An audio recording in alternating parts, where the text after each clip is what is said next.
Chapter 4. How to Minimize Admin Duties. The heart of man plans his way, but the Lord establishes his steps. Proverbs 16:9. Opening remarks. Regardless of what your business does, you will have admin duties as the business owner. This chapter covers tips and tricks for managing your admin duties in the most efficient and minimal way possible. Hiring employees and contractors. You'll hear me say this a cajillion times, but the best way to minimize something is to give it to someone else, whether that is an old t-shirt or a business responsibility. This section will help you assess where you are in needing to hire help and how to overcome common fears when hiring. Scenario 1. When you first start out in business, it's usually just you. You're the one doing all the work in the business and on the business. You can't afford to pay other people to do the things you don't want to do or can't do well. Business starts to pick up and you begin to feel like you're drowning. More and more people are wanting your services, but it's still just you, running around like a chicken with its head cut off. I'm from the South. We say things like that. You have the extra money to hire help, but you don't even know if you have the time to interview. You've never interviewed anyone before, so the thought intimidates you. I mean, what if they pretend they're this great worker and then they get comfortable and start doing a crappy job? You begin to distrust the general public and treat them all like politicians that are just trying to trick you to get what they want. At the heart of it all, you know that no one is going to care about your business as much as you do. Anyone that you hire is just going to treat it like a job, but it's so much more than that to you. This is your dream. This is your creation. This is your livelihood. Allow me to validate your fears, and I'll try to offer some comfort as well. First, if you don't have the time to interview now, you're not going to have time later. You must make the time, or if you're not already there, you're going to get to the point where you have to turn away business because you can't serve everyone. In order to minimize the amount of time you spend face-to-face with each candidate, have them send in resumes and/or complete a questionnaire for you to look over to see if they qualify for an interview. If you give them a questionnaire, make sure to ask questions that don't have an obvious answer so they don't just tell you what you want to hear. Try to get a feel for their personality because you're going to be managing a person, not a robot. You want to genuinely like this person and respect them as a human being. Second, there are some people who are great interviewers and terrible workers. An extreme case of this is if the person has narcissistic personality disorder. If someone has NPD, they tend to make incredible first impressions, and then their true personality begins to show over time, and you realize they aren't the same person you initially met at all. If this happens to you, guess what? Fire them. You're in charge, and you're not permanently stuck with the decision that you make. If someone is incompetent, you're allowed to fire them and move on to the next candidate. It's just like dating. Sometimes things just don't work out, but you learn more about what to look for in the next person. Also, most people will put their best foot forward in the interview and become more casual later. This person is not a liar McLiepants, they just wanted to make a good impression. As with dating, people are usually on their best behavior for the first 2 months. It's not a scam, it's just human nature when you want someone to like you. However, if the person has become a little too lazy and isn't getting their work done, then it's your job to manage them and motivate them to do better, especially since you know that it is indeed in their capacity to do so. Third, it is absolutely true that no one is going to care about your business as much as you do. You cannot make them care, and you cannot hold out until you find someone that does. The most that you can do is show them how much you care. Setting the best example that you can will get your workers to respect your feelings about the business. Hopefully, this will create a level of rapport with them that makes them want to please you and show you they can get on board. Their hearts may not be in it like yours, but as long as their work is, that's all that matters. Scenario 2. You have employees and have had them for some time, but it seems like your workload isn't any lighter at all. You set office hours for yourself, but always seem to go over the amount of time you set aside to work. You're completely exhausted. No one seems to be pulling their own weight. One of 3 things could be happening here. Number 1, your employees need you to light a fire beneath them so they get off their high knees and do some work.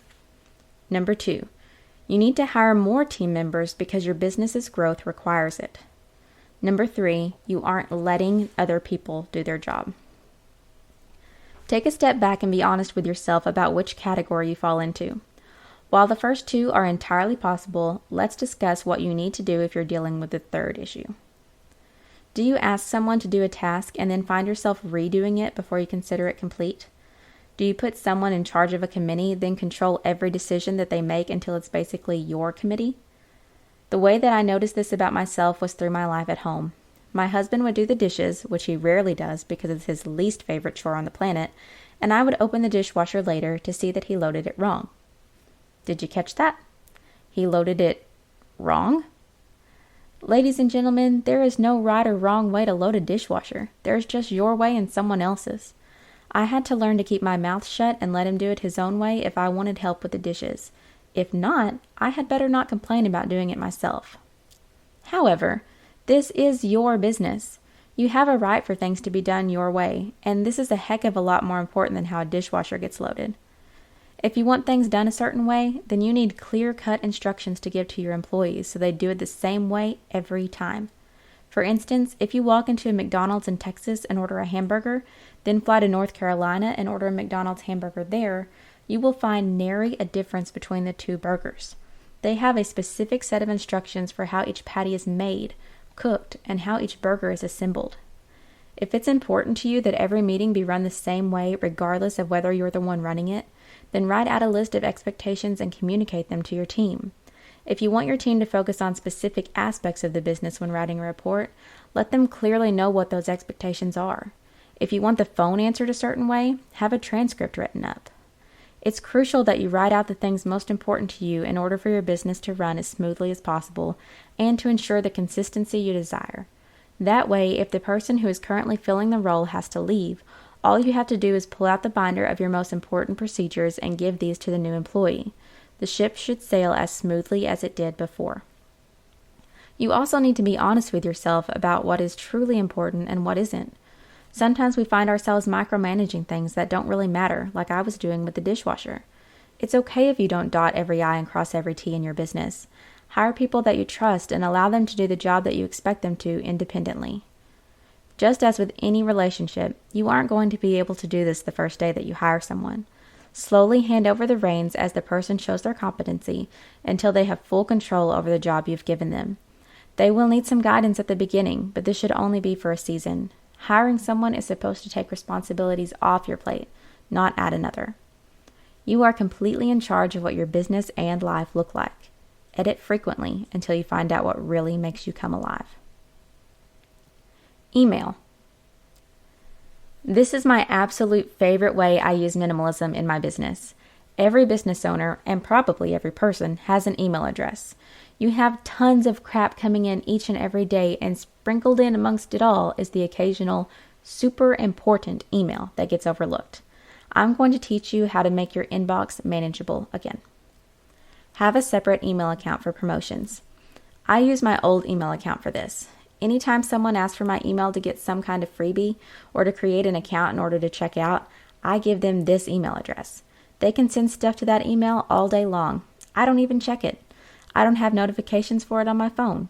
I only log in when I'm specifically looking for something, like that freebie. Unsubscribe to everything you can. Take 30 minutes out of your day to go through your inbox and unsubscribe from every single email that has an unsubscribe button at the bottom.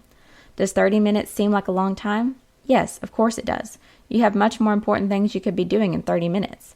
But you have to remember how much time this is going to save you in the long run. Think of all the times your phone is not going to ding and distract you with something trivial. Mark all outstanding items as unread in your inbox. Every email that still needs to be answered needs to be marked as unread. Browse through as far back as you need to in order to make sure that you don't miss anything important. Move all read items to a folder called ZZZ. If everything important is marked as unread, then all of the read items will be unimportant. You may need these emails later, so don't put them in the trash, but you still need to get them out of your inbox. If you put them in a folder called ZZZ, the folder will be alphabetically sorted to the bottom, but those emails will always be there if you need them in the future. Create a new folder system. My folder system is pretty simple. Examples include one for current clients, one for the bookkeepers on my team, and one for leads. Every time an email is resolved, it moves to a folder. I used to have a separate folder for each client, but then my client list grew too big and my folder list looked cluttered, so I minimized it. To-do list. I love writing a to-do list for each week. It makes me feel so accomplished when I get to mark something off. When you have a full to-do list and not enough time to do everything on it, which, let's face it, is always, it's important to know how to prioritize your list. Write down everything that needs to be done. Kind of a no-brainer, isn't it? But if you want to prioritize your list, it needs to exist on paper. Don't try to hold it all in your head. Put a 1 next to the highest priority items. Something is of the highest priority if it must be done within 24 hours or if it includes you providing your actual product or service to a paying client. Your paying clients are always top priority. Put a 2 next to the items of next importance. The items of next importance are anything to do with converting leads to paying clients. These leads need to be addressed as soon as possible so they don't slip through the cracks, but they still don't need to come before serving your existing clients. Put a 3 next to the items of next importance after the above. These are items that involve getting your business in front of a cold audience or anything that relates to admin. These are important and crucial to business growth, but still aren't of red-hot importance, unless a deadline is involved. Scrap everything else or outsource it. The simplest way to minimize your to-do list is to take stuff off it. Now that you have a grading system to signify how important each task is, it can help you realize whether any task can be scrapped entirely. Another way to get something off your to-do list is to outsource it. You can outsource any items no matter where they fall on your list. It can be difficult to let go of certain tasks that you feel only you can complete, but doing so will free up so much of your time. Minimizing your to-do list is so worth it. Some things aren't as important as you think they are, and some things can be done by someone other than yourself. Goal setting. You're an entrepreneur, so you have goals for your business whether they're written down or not. Asking you to have minimal goals seems counterintuitive, but stick with me on this one. It's important for you to steer clear of any attempts to accomplish too many goals at once. When you hone in on 1, 2, or 3 main goals, it makes it much more likely that you will reach them. I definitely wouldn't recommend having more than 5 goals at any time. I set yearly goals and break those down into quarterly focus points. For the current year, my first goal was to double my revenue. That's my overarching goal for all my other mini goals to point to. For this quarter, my goal is to finish writing this book. When setting a goal, make sure it meets the following criteria. Number 1, the end result is clear and measurable. You won't know if you've reached your goal if there isn't anything concrete to judge it against. You can't just say you want more clients. You have to say, I want 5 more clients. It has a deadline. A goal without a deadline is just a wish. Don't say that you want 5 clients eventually. Say, I want 5 more clients by the end of the year. It is just a step beyond realistic. Your goal should be realistic while still pushing you. Are you fairly certain you could get 5 clients by the end of the year based on last year's performance numbers? Then bump that up to 8. Now your goal looks like this. I want 8 more clients by the end of the year. Number 4, write ideas on how you plan to reach that goal. These ideas will help you determine what your quarterly goals are. It looks something like this. I want 8 more clients by the end of the year. I'm going to try running an advertising campaign, reach out to local businesses in person, and guest podcasting to make that happen. Accountability. Accountability goes hand in hand with goal setting and your to-do list. You can set goals all day long, but if you don't hold yourself accountable or ask someone else to help you, then those goals will be put on the back burner and forgotten. You can make a to-do list, but without accountability, it will keep growing and nothing will get marked off. Self-accountability. Self-accountability is a discipline that anyone can learn. Here are some tips to help you get started. Number 1, beat the ETA. You know when your GPS gives you an estimated arrival time and you try to legally get there faster than the ETA? You can do this with your task too. Create an ETA for when you will finish a certain task and then start working on it with gusto and the intention to beat that time. After some practice, you will get better at determining how long a task will take you to complete, and you will get more efficient at completing it. Number 2, the 2-minute rule. This is a trick I learned from reading Atomic Habits by James Clear. If you're dreading a task and find it hard to motivate yourself to do it, commit to doing it for only 2 minutes. You can suffer through anything for 2 minutes, right? Once you start, you will find that starting was the hardest part, and you can actually work on it for much longer. Or you can feel accomplished that you did it for at least 2 minutes. Either way, you made progress. Steps for successful accountability. The following tips are loosely based on a study done by the American Society of Training and Development. You will be able to see how these steps and the previous goal setting section complement each other beautifully. Number 1, commit to your goal. Decide what you're going to strive for. Be clear about what that looks like so that you do not make excuses, exceptions, or cop-outs when it gets hard. Number 2, create a plan.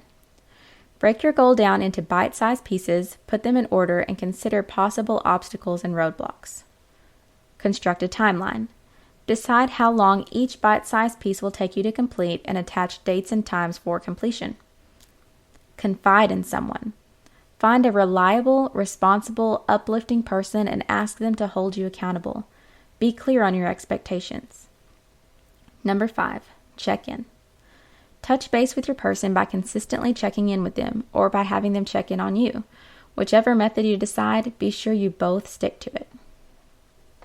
Recommended outsource. Ava Jane Tandem Accountability Assistance. Accountability at tandemaa.com. www.tandemaa.com. If you need reliable, focused accountability, we are here to help. Unlike an accountability partnership where you are only part of the equation, an accountability assistant is solely focused on you, your goals, and your progress. Your personal accountability assistant will not only provide check-ins, but wisdom from experience, tools, and support as well. Email accountability@tandemaa.com with Book 22 in the subject line for $25 off of 5-day accountability, the prerequisite for accountability assistance. In summation, there are many admin tasks that can be simplified or outsourced. You might spend extra time getting things simplified at the front end, but you will save yourself so much time in the long run. It's just like minimizing the hall closet in your house. It might take you a whole Saturday to go through that thing and decide what needs to stay and what needs to go, but it'll be a breeze the next time you need to find something.